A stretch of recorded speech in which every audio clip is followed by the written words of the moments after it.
नमस्कार दोस्तों, मैं हूं आपका खड्गेश्वर। बीते कई सालों में दुनिया भर से बहुत सारे लोगों ने यह दावा किया है कि उन्होंने एलियंस को देखा है, यूएफओस को देखा है। बस इतना ही नहीं, बल्कि कई लोगों ने यहाँ तक दावा किया कि उनको एलियंस ने अपहरण कर लिया। दावा तो लोगों ने बहुत किए, लेकिन असल में किसी के पास एलियंस द्वारा अपहरण किए जाने या किसी इंसान को यूएफओ के अंदर ले जाए जाने की कोई सबूत नहीं मिले। इनमें से बहुत सारे घटनाएं या तो अफवाह बनकर रह गई या फिर इनका मजाक उड़ाया गया। लेकिन दोस्तों, एक केस इन सब से अलग है और दुनिया भर में बहुत फेमस है और कई लोग इसे हकीकत के सबसे करीब मानते हैं। एक कहानी है ट्रेविस वाल्टन की, जिनको एलियंस द्वारा अपहरण कर लिया जाता है और वो 5 दिन तक लापता रहते हैं। इस अपहरण का बाकायदा पुलिस इन्वेस्टिगेशन हुआ और ट्रेविस को ढूंढने के लिए बहुत बड़ा सर्च ऑपरेशन भी चलाया गया। इस केस की जांच पड़ताल के दौरान ट्रेविस वाल्टन और बाकी आई विटनेसेस का लाई डिटेक्टर टेस्ट्स भी किए गए और सभी ने इन टेस्ट्स को पास किया। इसका मतलब सभी लोग सच बोल रहे थे। असल में एक बार नहीं, पिछले लगभग 40 सालों में 16 बार इन सब के ऊपर लाई डिटेक्टर टेस्ट्स किए गए, जिसमें सभी आई विटनेसेस और खुद ट्रेविस वाल्टन, जिनका अपहरण हुआ, टेस्ट में पास हुए।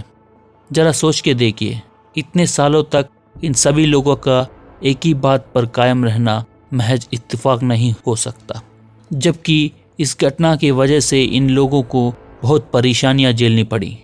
लोग इन्हें पागल समझते थे, कोई इन्हें काम पे नहीं ले रहा था। कुल मिलाकर बात यह है कि इस घटना की वजह से इन लोगों को पॉपुलैरिटी से कहीं ज़्यादा अपने लाइफ में परेशानियां झेलनी पड़ी। दोस्तों, कहानी की ओर बढ़ने से पहले आपसे एक गुजारिश है कि चैनल को सब्सक्राइब कर लीजिए और बेल आइकन को जरूर प्रेस कर लीजिए, ताकि जब भी हम ऐसे माइंड ब्लोइंग कहानियां आपके सामने लेकर आएं तो उनका नोटिफिकेशन आप तक पहुंच पाए। और हाँ, वीडियो पूरा देखने के बाद ही लाइक बटन प्रेस कीजिएगा। धन्यवाद। आगे बढ़ते हैं। साल था 1975। 22 वर्ष के ट्रेविस वाल्टन का रेपुटेशन एक बैड बॉय जैसा था। वो अपने होम टाउन स्नोफ्लेक एरिजोना के सड़कों पर बहुत शोर मचाते हुए बाइक चलाते थे। वो एक बुल राइडर भी थे और बॉक्सिंग भी करते थे। कुल मिला के वो एक शरारती डेयरडेविल जैसे थे। एक बार वो अपने कुछ दोस्तों के साथ कार में बैठकर कहीं जा रहे थे और अचानक पेड़ों के बीच से एक विशाल भालू बाहर निकल कर आता है और बीच सड़क पर उनके सामने खड़ा हो जाता है। कार में बैठे सभी दोस्त भौचक के रह जाते हैं, लेकिन ट्रेविस वाल्टन कार से बाहर कूद पड़ते हैं और भालू को डराकर फिर से झाड़ियों में भगा देते हैं। ट्रेविस के इसी डेयरडेविल वाली अंदाज की वजह से दोस्तों में वो पॉपुलर थे और सब उन्हें बहुत पसंद करते थे। आगे जाकर ट्रेविस और उनके 6 दोस्त मिलकर पेड़ काटने का काम करने लगे।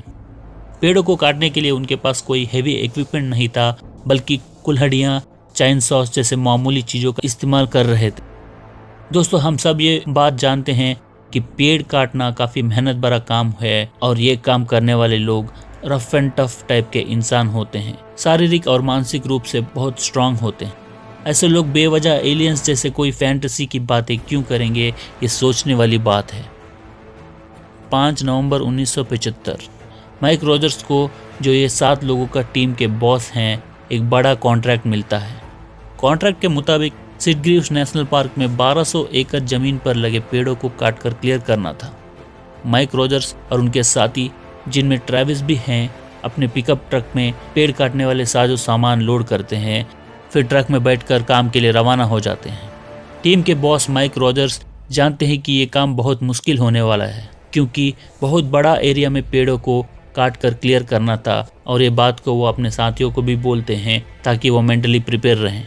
लगातार 3 दिन तक दिन रात काम करने के बाद भी वो डेडलाइन से पीछे चल रहे थे।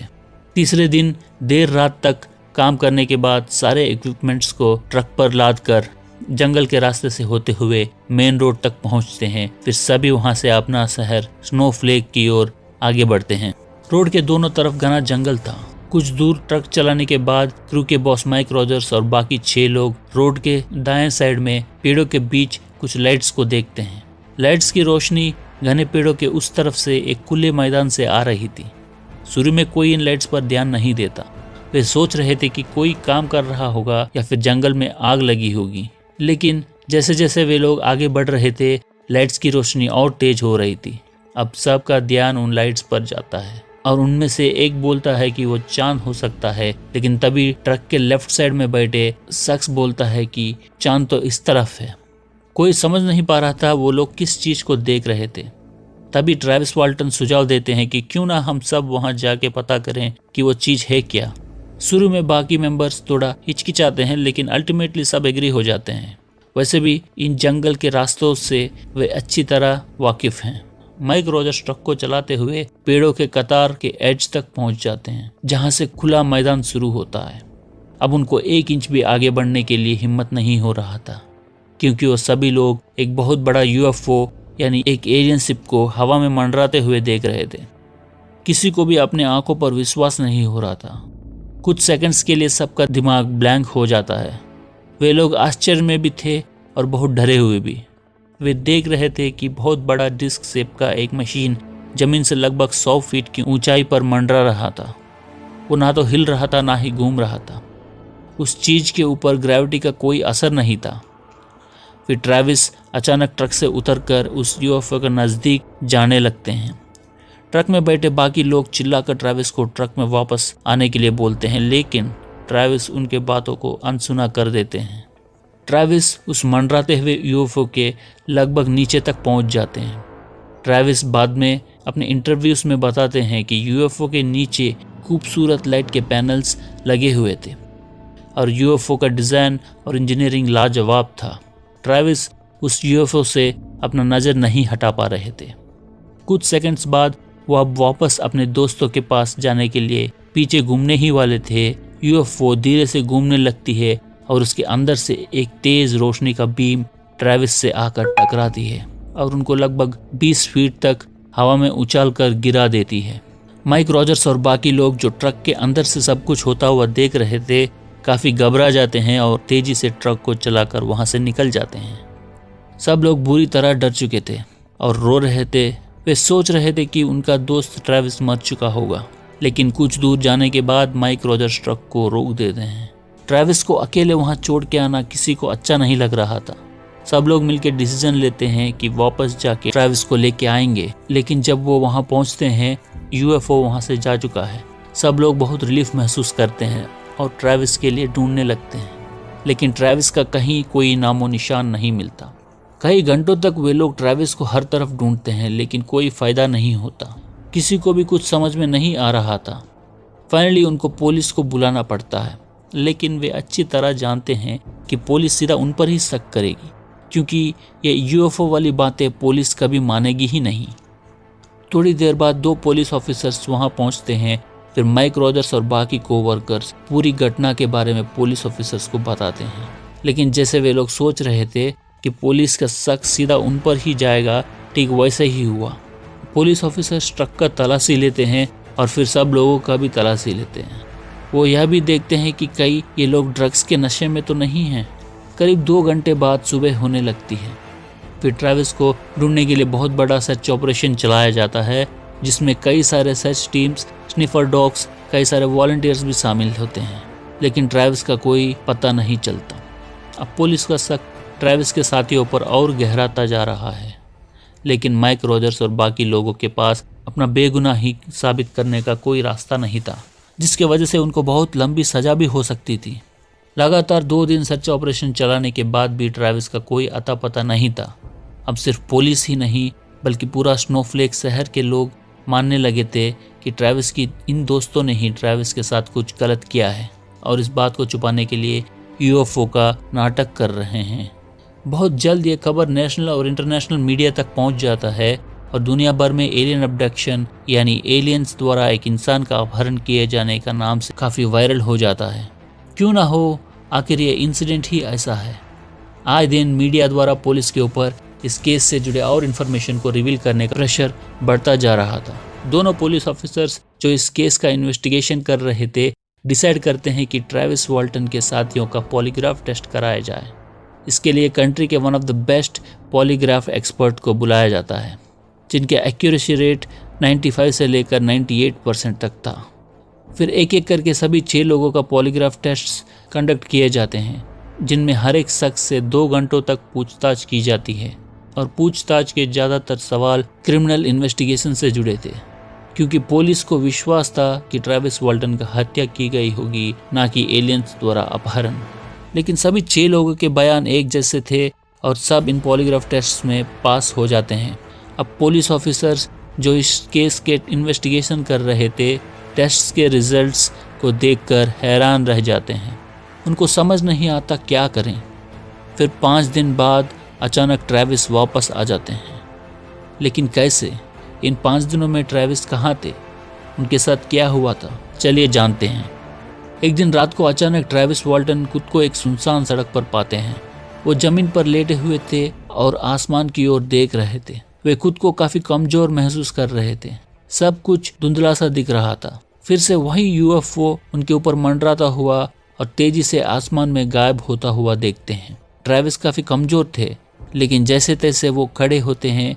फिर मदद के लिए कोई नजदीकी शहर तक पहुंचने की कोशिश करते हैं। वो नहीं जानते थे कि वो स्नोफ्लेक में ही हैं। आखिरकार वो एक फोन बूथ तक पहुंच के अपने भाई को कॉल करते हैं। शुरू में उनका भाई को भी यकीन नहीं होता कि वो ट्रेविस से ही बात कर रहे हैं। वे सोच रहे थे कि ट्रेविस अब तक मर चुका होगा, लेकिन ट्रेविस अपने भाई को बार बार समझाते हैं कि वही ट्रेविस हैं और जिंदा हैं। फिर ट्रेविस के भाई उस फोन बूथ पर पहुंचते हैं जहां से ट्रेविस कॉल कर रहे थे। ट्रेविस के भाई जब उनसे पूछते हैं कि इतना दिन तुम कहाँ थे? हम सब तुमको 5 दिन से ढूंढ रहे थे, लेकिन तुम नहीं मिले। हमको बहुत चिंता हो रहा था। ये बातें सुन के ट्रेविस शॉक्ड रह जाते हैं, क्योंकि ट्रेविस सोच रहे थे कि उनके साथ जो कुछ भी हुआ वो बस कुछ मिनट्स का ही था। एलियंस उनको लेके गए, फिर वापस एक सड़क पे छोड़ दिया। उनको बस इतना ही याद था। फिर ट्रेविस के भाई तुरंत उनको एक डॉक्टर के पास ले जाते हैं। डॉक्टर उनका पूरा मेडिकल एग्जामिनेशन करता है और बताता है कि ट्रेविस बिल्कुल ठीक हैं। बस उनके बाएं हाथ पर एक इंजेक्शन का निशान था और वो काफ़ी कमज़ोर थे। फिर ट्रेविस और उनके भाई अपने घर आते हैं। अब तक ट्रेविस के वापस आने का खबर चारों ओर फैल जाता है। पुलिस और मीडिया लगातार कॉल किए जा रहे थे। एक पुलिस ऑफिसर ट्रेविस को मिलने आता है और उनसे पूछताछ करने की कोशिश करता है, मगर ट्रेविस को कुछ याद नहीं आता। वो बस जंगल में यूएफओ देखने की और उस यूएफओ से एक तेज रोशनी आकर उनसे टकराने की बात ही बोल पाते हैं, जो कि पुलिस को ट्रेविस के दोस्तों द्वारा पहले से ही पता था। उसके बाद नेशनल इंक्वायरर नाम के एक न्यूज़पेपर ट्रेविस को एक एक्सक्लूसिव इंटरव्यू के लिए मना लेती है। जब वो नेशनल इंक्वायरर के लोगों के सामने इंटरव्यू देने बैठते हैं, धीरे धीरे ट्रेविस को सब कुछ याद आने लगता है। वो बताते हैं कि यूएफओ के अंदर से जब वो तेज रोशनी उनसे टकराई, उसके बाद वे खुद को एक ऑपरेशन थिएटर जैसे छोटे से रूम में एक टेबल पर लेटे हुए पाते हैं। वो पूरी तरह होश में नहीं थे। उनको धुंधला सा दिख रहा था और वो देख रहे थे कि कुछ लोग डॉक्टर्स जैसे वाइट यूनिफॉर्म्स में थे। रूम में ऑरेंज कलर का लाइटिंग था और वे सोच रहे थे कि उनके साथियों ने उनको हॉस्पिटल में एडमिट किया है। धीरे धीरे ट्रेविस होश में आने लगते हैं और उनको अब साफ दिखने लगता है। वो देखते हैं कि उनके छाती पर एक रेक्टेंगल शेप का ब्लॉक जैसा कुछ रखा हुआ है। देखने में वो एक पत्थर जैसा दिख रहा था। फिर ट्रेविस अपना नज़र वहाँ पर खड़े एक डॉक्टर पर डालते हैं, जो उस रेक्टेंगुलर ब्लॉक के साथ कुछ कर रहा था। अब वो डॉक्टर भी ट्रेविस की तरफ अपना नज़र घुमाता है और ट्रेविस को नज़दीक से देखने के लिए अपना सर को ट्रेविस के और पास लेके आता है। ट्रेविस उस डॉक्टर के चेहरे को देखकर बुरी तरह डर जाता है, क्योंकि वो कोई डॉक्टर नहीं था, बल्कि एक एलियन था जिसका चेहरा काफ़ी पतला था और ग्रे कलर में था और लंबाई लगभग 4 फुट का था। और ऐसे 3 लोग उस रूम में थे। घबराहट में ट्रेविस तुरंत उस टेबल से कूद जाते हैं और उनका हाथ में जो भी कुछ मिला उसको पकड़कर उन तीनों इंसान जैसे दिखने वाले एलियंस को खुद से दूर करने का प्रयास करते हैं। फिर वे तीनों लोग ट्रेविस को उस रूम में अकेले छोड़कर वहाँ से चले जाते हैं। ट्रेविस पीछे से उनको जाता हुआ देख रहे थे। वे तीनों रूम से निकलकर एक हॉल में एंटर होते हैं, फिर वहाँ से लेफ्ट की तरफ चले जाते हैं।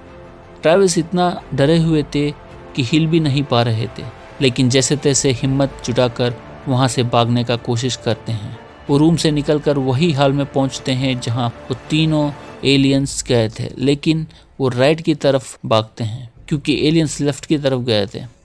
वो एक छोटा सा रूम तक पहुँचते हैं जहाँ एक चेयर रखा हुआ था। वो धीरे से चेयर की तरफ झुककर देखते हैं कि चेयर पे कोई बैठा हुआ तो नहीं। चेयर पे कोई नहीं था, लेकिन उस पर कुछ बटन्स लगे हुए थे। ट्रैविस उन बटन्स को बहुत उम्मीद के साथ प्रेस करते हैं, देखते हैं कि कहीं कोई बाहर निकलने का दरवाजा मिल जाए, लेकिन कुछ नहीं होता। फिर वो उस रूम के दीवार को जगह जगह प्रेस करके देखते हैं कहीं कुछ मिल जाए जिससे वो बाहर निकल सके, लेकिन ऐसा कुछ नहीं हुआ। फिर वो देखते हैं कि जिस रास्ते से वो इस रूम तक पहुंचे उसी रास्ते से एक इंसान उनकी तरफ आ रहा था। उसने स्पेस सूट पहना हुआ था। पहली बार किसी इंसान को वहां पर देखकर ट्रैविस को बहुत रिलीफ मिलता है, जबकि ये पूरा सिचुएशन काफ़ी अजीब और डरावना था। वो भागकर उस इंसान के पास जाते हैं और पूछते हैं कि ये सब क्या हो रहा है, हम लोग कहाँ पर हैं, मुझको यहाँ से बाहर निकालो, एट्सेट्रा एट्सेट्रा। पर वो इंसान कोई जवाब नहीं देता। फिर ट्रैविस नोटिस करते हैं कि वो इंसान उनकी तरफ नहीं देख रहा था। वो ऐसा बर्ताव कर रहा था मानो किसी ने उस पर हिप्नोटाइज किया हो। फिर वो ट्रैविस का हाथ पकड़कर वहाँ से ले जाने लगा। वे लोग उस रूम को क्रॉस करके आगे निकल जाते हैं जहाँ ट्रैविस का सामना उन 3 एलियंस से हुआ था। फिर वो दोनों एक और डोर तक पहुँचते हैं। इस दौरान ट्रैविस उस शख्स से बार बार पूछता है कि वे कहाँ जा रहे हैं। ट्रैविस सोच रहे थे कि वो शख्स उनको बचाने के लिए आया है, लेकिन वो शख्स कोई जवाब नहीं देता। जब वो शख्स दरवाज़ा खोलता है तो ट्रैविस देखते हैं कि कई सारे स्पेस से वहाँ हवा में मंडरा रहे थे। वो प्लेस एक बहुत बड़ा हैंगर जैसा लग रहा था। उसके बाद वे एक बड़ा हैंगर जैसे रूम तक पहुँचते हैं। रूम का दरवाज़ा खुलता है और अंदर 3 और लोग स्पेस सूट में नजर आते हैं। ट्रैविस को बहुत आश्चर्य होता है। ट्रैविस सोच रहे थे कि अब वो घर जा सकते हैं। 4 लोग उनको ले जाने आए हैं, लेकिन वो चारों मिलकर ट्रैविस को ज़बरदस्ती एक बेंच पर लेटाते हैं। ट्रैविस कुछ समझ नहीं पा रहे थे कि आखिर उनके साथ अब क्या होने वाला है। और तभी उनमें से एक इंसान एक गैस मास्क जैसे चीज़ को ट्रैविस के मुंह पर लगाता है और ट्रैविस बेहोश हो जाते हैं। फिर ट्रैविस खुद को एक सड़क पर लेटा हुआ पाते हैं। फिर वो अपने भाई को कॉल करते हैं। उसके बाद की स्टोरी हम ऑलरेडी डिस्कस कर चुके हैं। तो दोस्तों, कैसा लगा आपको ये वीडियो, काइंडली कमेंट करके बताएं। और अगला वीडियो किस टॉपिक पर होना चाहिए हमें ज़रूर बताएं। धन्यवाद। जय हिंद।